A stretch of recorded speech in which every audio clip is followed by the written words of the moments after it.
Entonces, lo que tenemos que ayudar a nuestros alumnos es a que ellos puedan diferenciar qué sentimiento es el que están teniendo. ¿Ok?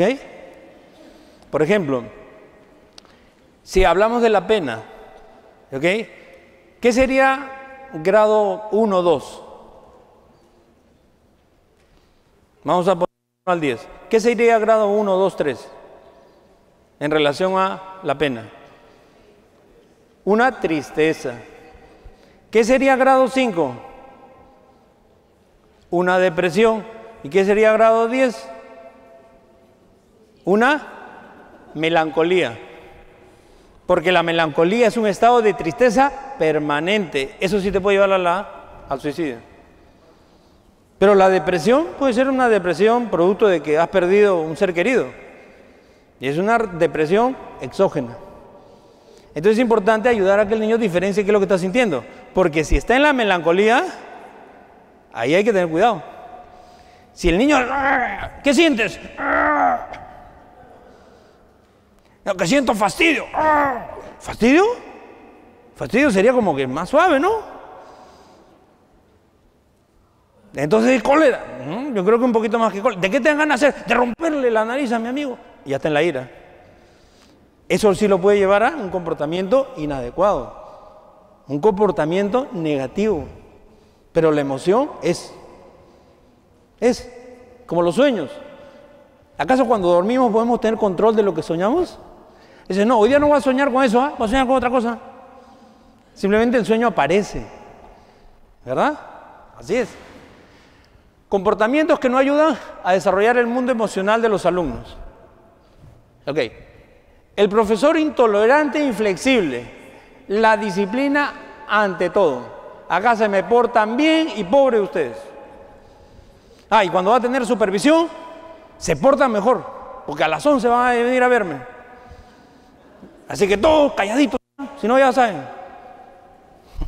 Y siempre por ahí hay un fregado, que cuando entran a la supervisión, ¡pum!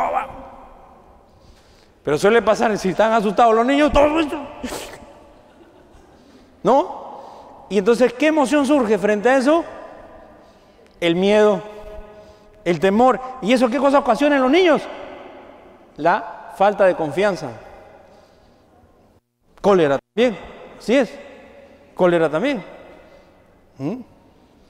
Y por eso es privilegiado el espacio que tienen ustedes con el proyecto que llevan a cabo a través de Huellas. Pues es un excelente espacio para permitirle al niño expresar lo que siente. Pero ustedes tienen que facilitar ese proceso. La profesora que minimiza, por ejemplo,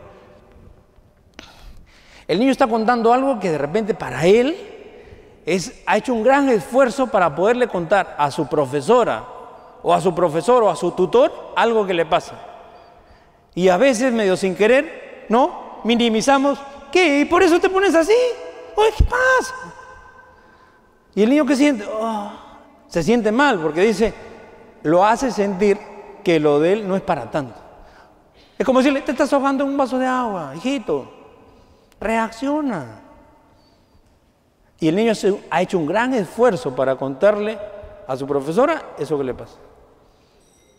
Que a veces le da miedo salir al recreo. Porque de repente nadie juega con él. Fíjense, yo en la experiencia que tengo de haber trabajado en algunos colegios, y como yo trabajaba más en la parte psicopedagógica, ¿sí? Yo recuerdo haber visto a un niño que cuando yo le pregunté, ¿cuál es el momento más alegre que tienes en el colegio? Y él dijo, cuando estoy en el salón. ¿Y cuál es el momento más triste? Cuando toca el recreo. Y le digo, ¿por qué? Y este niño había venido, cuando yo lo vi, había venido de otro colegio. Y se había ido del colegio, ¿saben por qué? Porque la profesora lo fastidiaba. El chico era gordito. Y le decía, gordo, gordo, ven. Entonces yo no aguantó más y le dijo, mamá, cámbiame de colegio. Y lo cambió de colegio y ya no lo fastidiaba la profesora, sino sus amiguitos. Entonces cuando salía al recreo nadie quería jugar con él.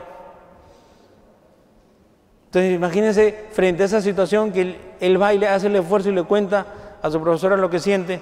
Su profesora le dice, oye, no es para tanto, sal al recreo. El niño no se siente comprendido, ¿verdad? Ok, el profesor autorreferente. Fíjense lo que dice ahí. Ya, pero escucha, a mí me pasó igual que a ti, pero fue más complicado. Como decir, lo tuyo, a mí me ha pasado más fuerte. A mí me vas a decir a mí lo que es. El profesor permisivo. A veces pasa eso también en el aula, ¿verdad? Con tal de que se porten bien, pueden hacer lo que quieran. Escuchen música, saquen sus sanguchitos, ¿ok? Pero por lo menos 5 minutos déjenme hacer clase. Y lo que ha pasado es que los alumnos han aprendido a manipular al profesor. El profesor intolerante, ¿ok? El alumno que no piensa como yo está equivocado, ¿ok? El profesor o la profesora que no tolera las diferencias, no tolera las diferencias. Y a veces cuando no toleramos las diferencias, a veces como que limitamos la creatividad del niño. Yo recuerdo una profesora en un texto que leí, que le llamó la atención a un niño de 4 años porque había pintado un elefante rosado. Y la profesora le dijo, ¿en qué cabeza? Y el niño le dijo, en la mía. Pues está mal, los elefantes son plomos. Píntalo plomo. Tiene que ser como yo, te digo. Ok, la profesora cachetada. Para mí todo está claro. Si tu padre y tu madre te dejaron, entonces eres huérfano. Y ahora haz tus tareas y déjate llorar. ¿Ok? Las profesoras que son muy duras o los profesores que son muy duros, muy drásticos con los alumnos. ¿Ok? Cuando lo que necesitan es que lo comprendan y que los entiendan. Vamos al otro lado. ¿Cómo podemos desarrollar en los alumnos, ¿sí?, estados emocionales saludables? ¿Ok?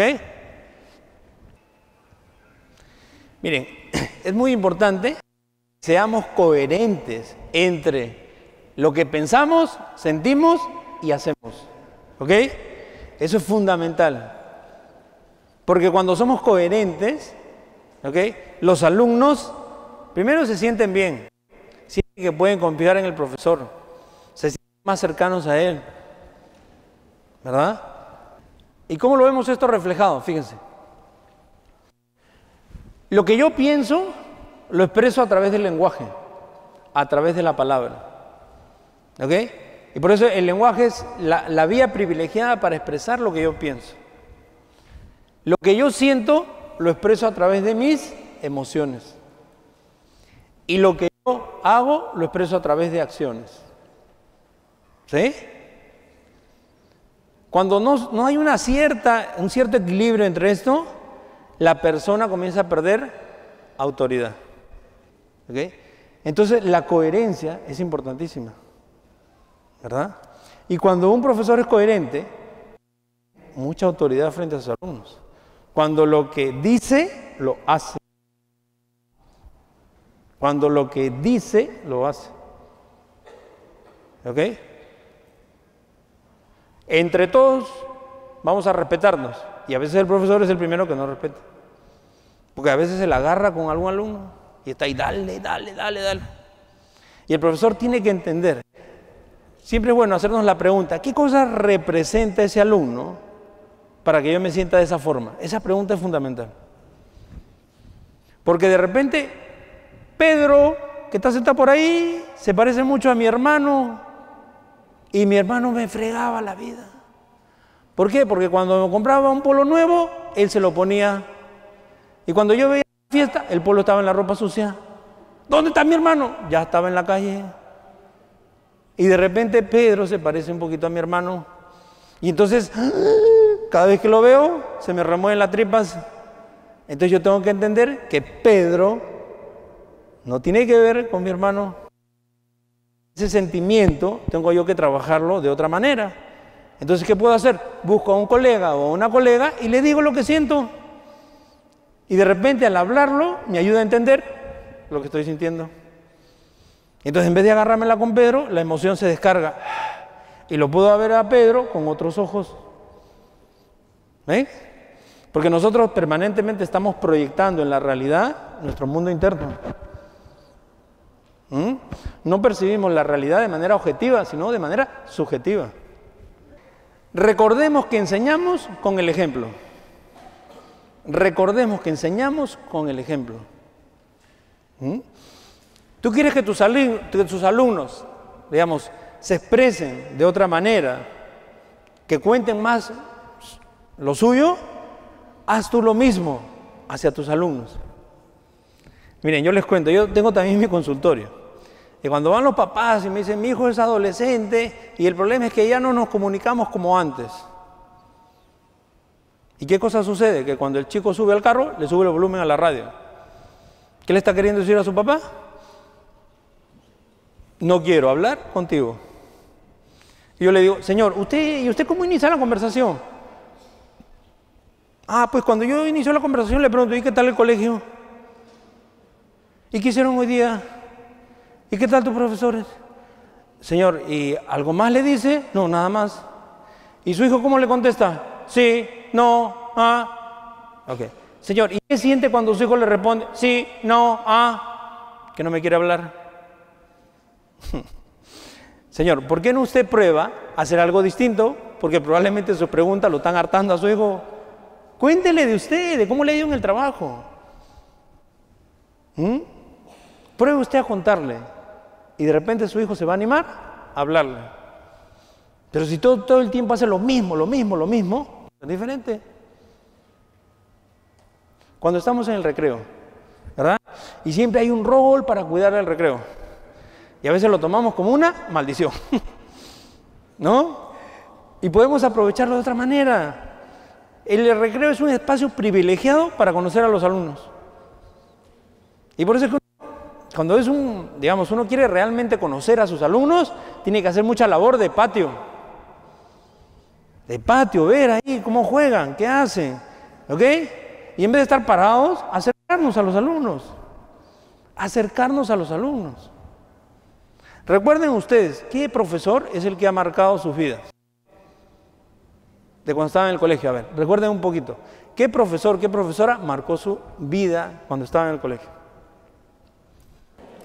Sería interesante escuchar lo que ustedes han comentado, ¿verdad? Pero son bastantes. Fíjense, seguramente en esas características que ustedes han ubicado, ¿sí? Podríamos agruparlas en dos fundamentales. Tenía un buen dominio del tema y era un profesor cercano, que se preocupaba por nosotros, que nos llamaba por nuestro nombre. Y de repente en el colegio, la mayoría de profesores, Sánchez, Martínez. En cambio, no hay nada más grato que escuchar nuestro nombre. Susana, Pedro, Martín. Más que el profesor se sepa el nombre del alumno. Hay profesores que dicen, no, Juan Carlos, yo tengo muchos alumnos. Y yo les digo, y tú tienes una gran memoria, solo que no la usas.